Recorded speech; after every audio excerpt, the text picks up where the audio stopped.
10, 9, 8, 7, 6, 5, 4, 3, 2, 1. Discussing everything about the afterlife and spirit world.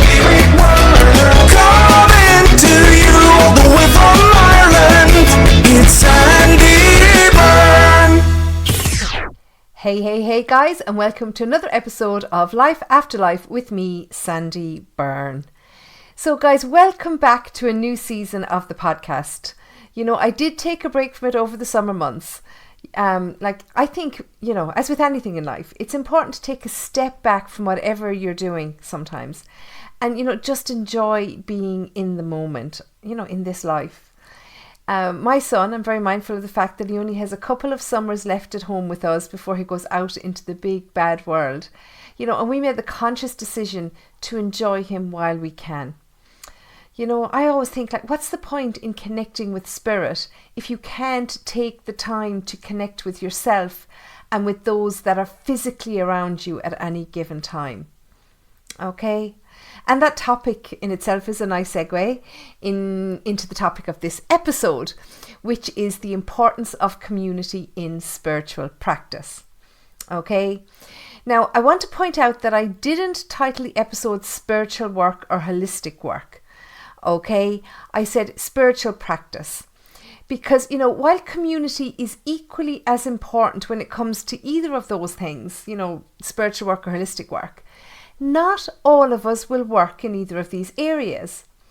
However, it is possible for us to be more spiritual in our everyday lives. You know, and, you know, after all, you know, there is the saying that we've all heard that we are spiritual beings having a human experience. And that's so true, guys. So when we talk to people about spirituality and connecting with ourselves and connecting with spirit and being spiritual, and, you know, we talk about our higher consciousness, you know, whatever. All of these terms automatically make people think of spending time alone or spending time in nature or meditating and so on. You know, and I'm not saying that these things aren't important or necessary from time to time. But when we talk about connecting, you know, that in itself hints at a community, doesn't it?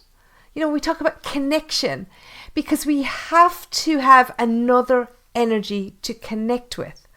You know, whether that's our own energy, like our own higher selves, you know, or other spirits or other humans. These are our community, you know, other energies. I always refer to us humans being like pack animals, okay? I always say we're like dogs, we're pack animals. And I don't mean that in a negative way, that we're like literally like dogs, okay? But animals do show us a lot of what community and what connection is about. They show us that none of us are meant to be alone. You know, I was out cycling this morning and, you know, on my cycling route, there's this one little lonely donkey that's in a field on his own. And every time I pass, he calls out to me to come, you know, and spend time with him. And if I have time, I do. I stop and I go over and I, you know, tickle his nose and whatever. And, you know, when I stop and I say, I'm here, donkey, you know, sometimes he's at the fence or sometimes I'm maybe a bit earlier or a bit later than I normally would be. And he comes running across the field and he gives me big hugs. He just loves to have company. Okay, so animals show us, you know, people that, you know, horses and donkeys and all that, they're very sociable animals. They're very curious. They love to have other people there.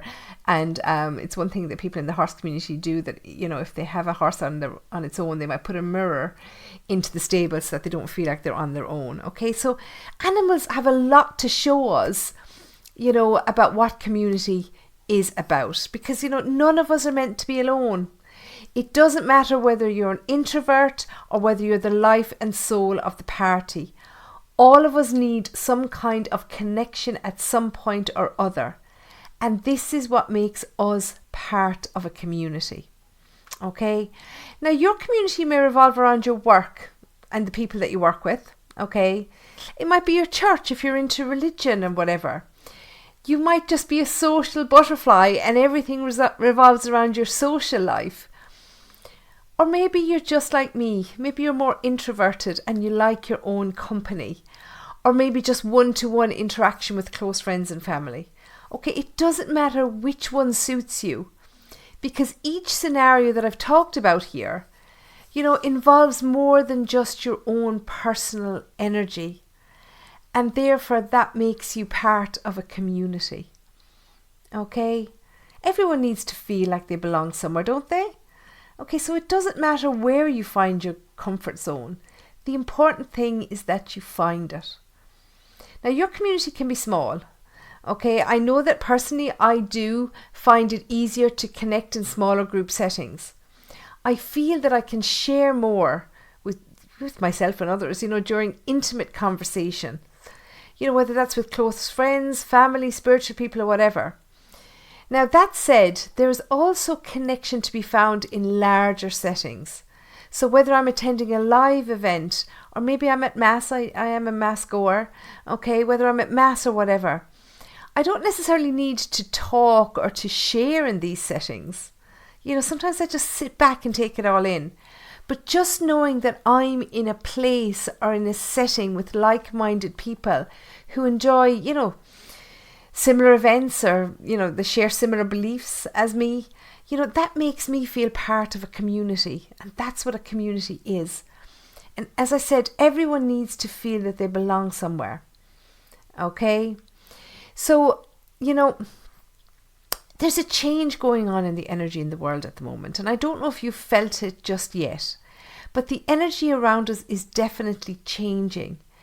And you find people clawing to hang on to the community that they've always known, because that is where they have been comfortable, up to now, up to this point, they've been comfortable in a particular setting. But this in itself is leading to fractures in our connections with the people around us. Okay? And if we're honest with ourselves, we're almost afraid to engage in conversation with people sometimes. Because, in the current environment, we're so conscious of offending someone that we're afraid to make that connection. There's a suspicion and there's a mistrust in society, these days. And this in itself has led to a breakdown in communication for most of us at some level. I know that I, for one, I withdraw into myself a lot. I do, and I don't want to hurt anybody's feelings. And yet I find that through not wanting to hurt somebody's feelings, I find that I'm just not talking or not expressing an opinion. And it's a sad way to be, because through expressing opinions or beliefs, we learn more about other people. But in today's world, people jump down your throat for what you believe in or what you say. Whereas I feel that we can learn from people and, instead of jumping down somebody's throat for saying something, like, why would you say that? Like, why not just ask them an engaging conversation? And this is why we need to have our little communities, guys, where we feel safe to engage in that kind of, I won't even say debate because it's not debate, but we learn to understand each other and understand each other's beliefs when we're in a comfortable place where we can ask questions about someone's expressed opinions or beliefs. Okay? But unfortunately, the world that we live in is changing rapidly. Okay? And the reality of the situation is that we probably won't ever return to the old days where our connections came from our locality, our neighbours, our corner shop, the school gate, our work settings and such.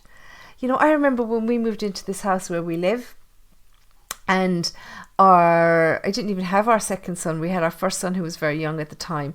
And I really only felt like I fit into the community, or that I had something to give to the community when my son started attending the local school.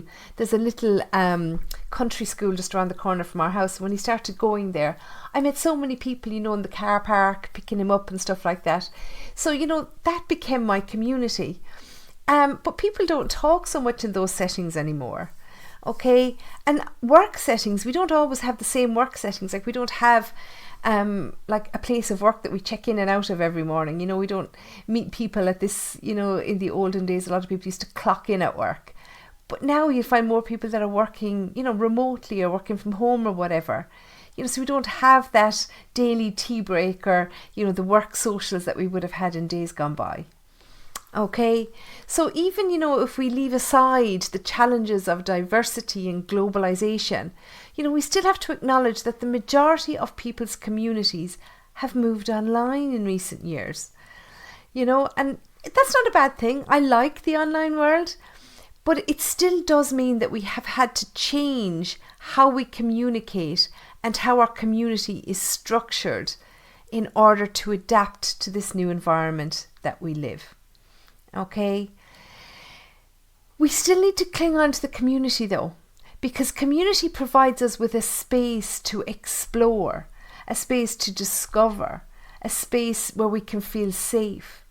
It's a place where we can learn and we can thrive and where we can figure out ourselves and, life in general, if you like, chewing the cud, as they say. Because community is a connection. It's an acceptance. It's an understanding. And not just of ourselves. Yes, of ourselves, of course, but not just of ourselves. It's also all of those things of other people. Okay? So you're probably wondering why I'm putting such an emphasis on discussing community. Like, what does it do for us? Okay, well, a community is important because it helps us to feel like we belong somewhere or to something. I've said it a couple of times already, but everybody needs to feel like they belong. But it helps us to understand ourselves and others by sharing our stories, by getting to know one another's backgrounds. It helps us gain an understanding about, how each of us think. We get to share our beliefs. We get to share why we are passionate about what we do, be that work or other things in life. We can share this with other people. And the point of all of this and all of this knowledge, both about ourselves and others, the point is that it gives us a greater understanding and acceptance. An understanding and acceptance of us and of those around us and about what makes people tick. Because we can broaden our horizons by learning what other people do or what other people believe in. And I've talked about this when, in past episodes when we talk about spirituality. I talk a lot about Stephen Toroff in his book, 7 Steps to Eternity. And, there's a great basis on, what he talks about in his belief in the Hindu religion. So we do learn. We don't have to believe in everything. I mean, I'm Christian and I can only ever see myself as always being Christian. But that's not right for everybody, So people will talk to me about my beliefs in religion and how that kind of ties in with my spiritual beliefs. But I can also take some of what the Hindu religion believes in, the Muslim religion, all other religions, okay? And maybe not religion, maybe even talking about, people who don't buy into religion and what they believe in. We can learn from everybody because everybody, if you look at the pagans, like they didn't have any religion and, not very many beliefs either. They believed in the sun and the moon, and you see things like Newgrange that were built by these people who didn't know anything about the afterlife or anything, and yet they built these chambers with no compasses or calculators or anything like that perfectly captures the sun on midsummer's and midwinter's days. Like when you think about the beliefs and what they believed in, like we still today learn so much from those people. Okay, so when we're talking about community, we're talking about being part of a trusting environment of like-minded people. And within that community, we find a place, hopefully we do, we find a place where we feel comfortable expressing our doubts, our fears and our confusions. And through this expression, we express our doubts and fears and our confusions, but we listen also to other people's doubts and fears and confusions. And through that, we continue to grow and to learn and to explore our own spirituality more. Okay? Because when we share our beliefs and our experience, that affirms what we've already thought or, contemplated. It also builds bridges, which ultimately leads to that sense of belonging that is so, so important. Community is more about a we, than it is about a me or a they. It's about we, because you have to put yourself in a position where you feel part of something. Okay, so it's not just about you. It's not just about them. It's about all of you together. Okay? And, I don't know about all of you listening, okay? Or your backgrounds, where you came from, what environment you grew up in. But I grew up in a town here in Tipperary in Ireland. And back when I was growing up, we had here in my town a huge Catholic college where priests were trained. It was a priest training college.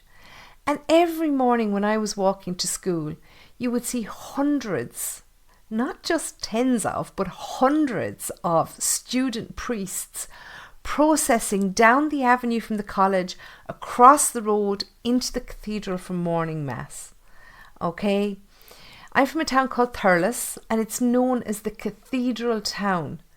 Okay, now unfortunately, due to the decline in the church, in the last few decades, we don't have this college in our town anymore. Okay, the college is still there, but it's now a teacher training college. But my point is that within this deeply religious environment, it was kind of a taboo thing, to talk about seeing and to talk about communicating with dead people. You didn't, talk to a priest or someone in your church about, seeing dead people or having experiences with dead people or believing that dead people walked among us, okay? So back then, people used to meet up in groups, to do readings, to do seances or whatever. And, most of you, if you've been listening before, you'll all know that my grandmother, my great-grandmother, my great-great-grandmother, and so on, they were all readers and mediums and healers and, all kinds of things. And people used to call to their houses regularly, both for readings, obviously, but also to chat about their experiences, their beliefs and their losses and their grief and whatever. Everybody needs somewhere to go. Everybody needs someone to talk to. And they always got it in my ancestor's house. There was always a kettle on the boil. I remember my grandmother died when she was only 56 years old and I was just 7 years old. And I still remember going into her house, because when my sister, who's older than me, went off to school, my mother would take her to school and then me and my mum would jump on the bus and go out to my grandmother's house for the day. And my grandmother had one of those old-fashioned solid fuel stoves. It was a cooker and a stove and whatever, and the kettle was always on the boil. There was always a fire in the stove and the kettle was always on the boil, ready for anyone who would call in. And the minute my grandmother used to get up in the morning, she would come out to the front door in her dressing gown, she would unlock the door and open it. And the door was left open all day long until she went to bed at night. It was never closed during the day. Okay, anybody was welcome to walk in and to sit down. That's just who my grandmother was, because she came from a house, her mother did the very same thing. Now, I know, we live in different times today, okay? My grandmother lived in a cottage in the countryside, literally just across the road from the woods, okay? That's where we grew up. I spent all my time out there. We had tree houses. We, used to run through the fields, through the woods. It was just amazing, okay? But I'm not encouraging all of you to leave your doors open and unlocked all day, okay? It's not the same world. I don't even do that myself. But today we have online and we have mobile phones. We have so many different ways of staying connected with each other that there is no reason for us not to have a community to lean on. Okay, it could be a WhatsApp group. You don't have to have your Teams or your Zoom calls open all day for people to jump onto. It could just be a WhatsApp group. Okay? Every single person in this world, whether you meet them or not, everybody has a story to tell. And everyone's story gives the other person insight into our own actions, our own behaviors, our thoughts, and our experience. Okay, and the influence of our deceased loved ones exists within everyone's story. So if we just took the time to listen to and to share with others, now the sharing is important too, we can listen forever, but we also have so much in our tales, our experiences that we can share with other people.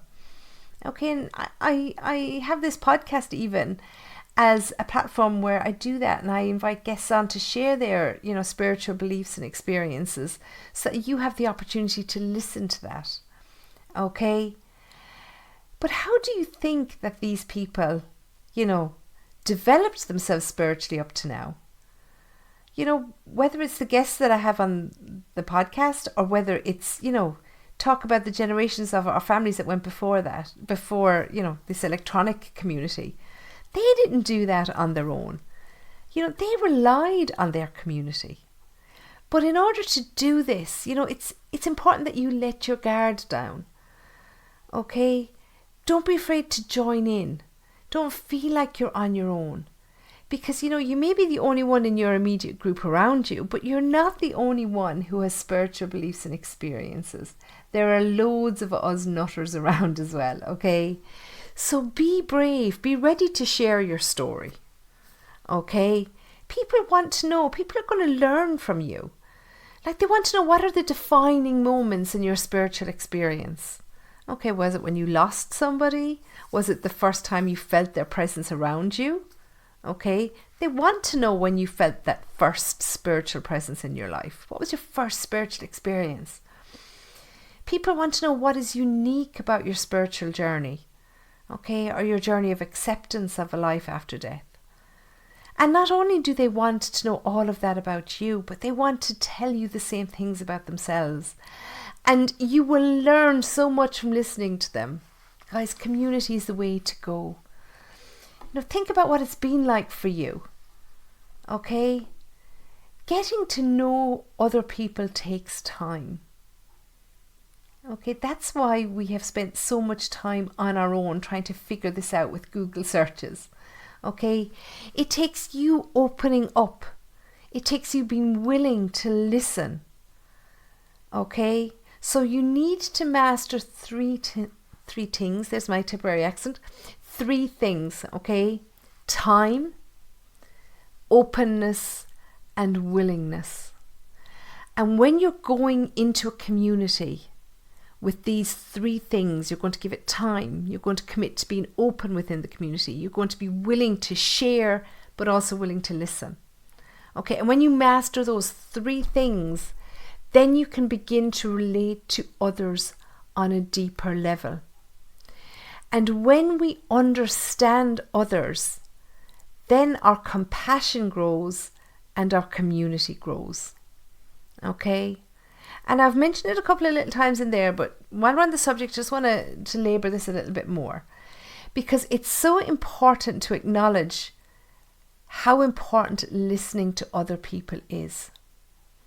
And the ability to listen to others is a gift that is both priceless and rare. Okay? Because, sometimes people don't need to be fixed.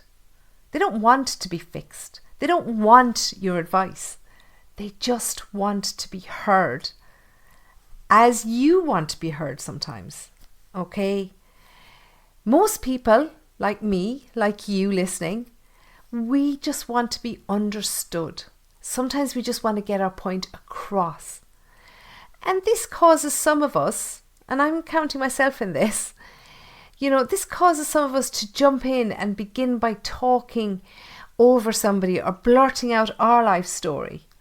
And while yes, this is the point of the community, it's also important to realise that we can't ignore other people completely. Okay? Now, I know I'm not giving out. Nobody ever intends to do that. And I'm so guilty of this as well. And, we do it because we listen with the intent to reply. Sometimes we don't listen with the intention of understanding. Okay, because it's normal. It's our nature to want to help. We want to contribute.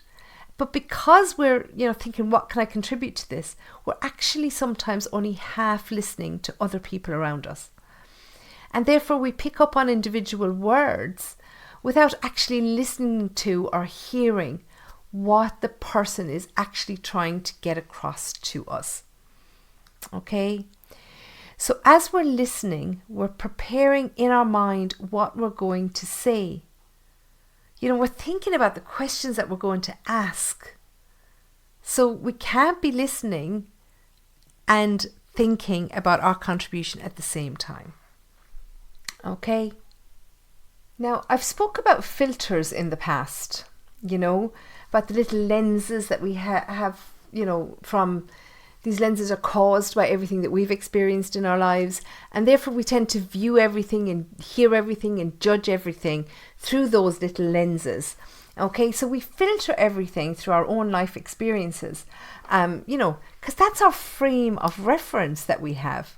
Okay, so this causes us to check, everything that we're hearing from others. We check it against our own life experiences to see how it measures up. We do. It's human nature.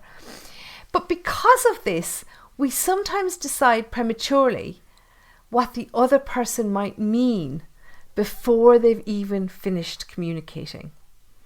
Okay?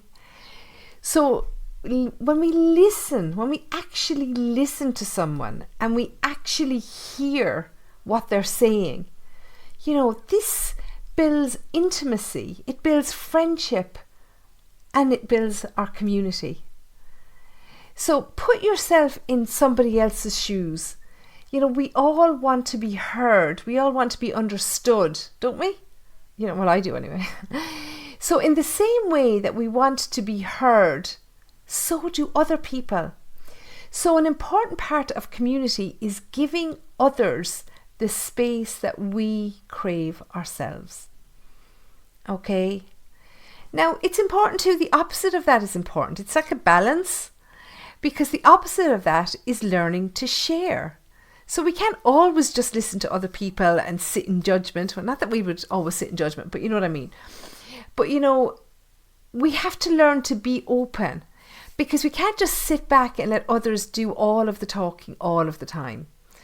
And when you enter a new community, it may take you a while to feel comfortable enough to share, but it's important that you give to the community as well, because others will learn from you. They'll learn from your experiences and they'll learn from your beliefs.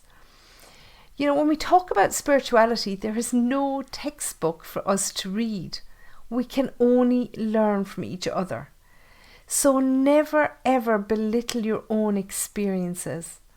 They're just as important as everybody else's. Okay? We share in other people's journeys and they will share in ours. Okay? And through that we get to know them better and they get to know us better. Okay? And then as we're walking through life, we go beside each other. Okay, we walk beside the people in our community. They beside us when we're going through something or we're figuring something out. Us beside them in equal situations. Okay. Now, building connections with people individually takes time. It takes time to nourish relationships. It also takes courage, because, when we're putting ourselves in a community with other people, when we're opening up to other people, it takes courage for us to be vulnerable. Okay, it also takes trust. It takes trust. We have to trust, in order to grow love and compassion. Okay, so time, courage, and trust. So if we apply everything that we've talked about here, okay, to spirituality in particular, how does that work? How can it help us develop as spiritual beings, as holistic workers, as mediums, as psychics, as healers, whatever? Okay. Well, when we talk about the spiritual side itself, being part of a community provides us with a sense of accountability, which can help us stay on track with our spiritual journey. I make it sound like, we have to be accountable to other people, and that's not necessarily the case. Okay, so that's maybe a little bit unfair of me to say you're not going to be accountable to other people. Okay, sorry, I thought I turned my email off in the background, but I hadn't. It's not necessarily that we're accountable to other people. It's more that we're accountable to ourselves. Okay, because, being accountable to ourselves, it gives us that impetus to stick with it and to do it, and not just write ourselves off as loons, which a lot of us do a lot of the time, okay? But to be accountable to ourselves for our own development, okay, so that we can make that connection with our loved ones. But spiritual groups or communities, they can also be a social support for us, okay? Because not all of us have, social outlets, as in, they do, they go to the pub, or they play bridge, or, members of whatever. Sometimes going to spiritual groups gives people that social outlet that they've been craving. It doesn't matter if it's online or in person, okay? Anywhere that gives you a sense of belonging, a sense of security, like that gives you your community. And there is no prescribed definition of a spiritual community, okay? Some people live very spiritual lives just by meeting regularly with just a few people. And that community can just be you and maybe a couple, one even trusted spiritual friend, okay? Just like in my grandmother's day, when she had one or two people that she could chat with about, the afterlife and her spiritual experiences. But you must remember that it's important that we meet and that we chat regularly with others who share at least some of our beliefs, okay? Because, sometimes we don't even know what we believe until we have had an opportunity to speak aloud about it, okay? And if we're just on our own for our journey, then we can struggle to figure out our beliefs, and we struggle to deal with or develop them, okay? So we actually do need the feedback of others to help us to stay on track and to challenge ourselves in constructive ways. Okay, but also so that we know we're not mad. I keep saying it, okay? But I spent so many years thinking that I was just a schizophrenic, that I think it's important that we know that we're not on our own, and that what we're experiencing within ourselves is actually real, okay? And, when we're doing it on our own, which I did too for many years, it's easy for us to imagine that we are developing spiritually, when really, in fact, not a lot is happening. But when we get together with others, and when we talk with others about our beliefs and our developments and about our experiences, that helps us to hear ourselves clearly and objectively. And then we can work on things and feel supported throughout our journey, Now, some people will say that joining a ready-made community is a lot less work than starting from scratch. And it probably is, to be fair. But I'm well aware that some people may feel judged within communities that have been around for a long time, because they feel like they have to conform to an impossible standard, okay? Or they have to be regulated by what's gone before. And, from my own point of view, this is just me and my opinion, but for me, being part of a spiritual union never felt right. And I have avoided it at every single opportunity. Now, that doesn't mean that I never attend classes or services when I can. But for me, being in a group that requires you to practice spirituality while adhering to their rules, that feels wrong to me. Okay, I listen to spirit, not to humans, okay? Because, ego gets involved here as well. But I know that some people thrive in an environment like this because they feel nurtured and they feel supported.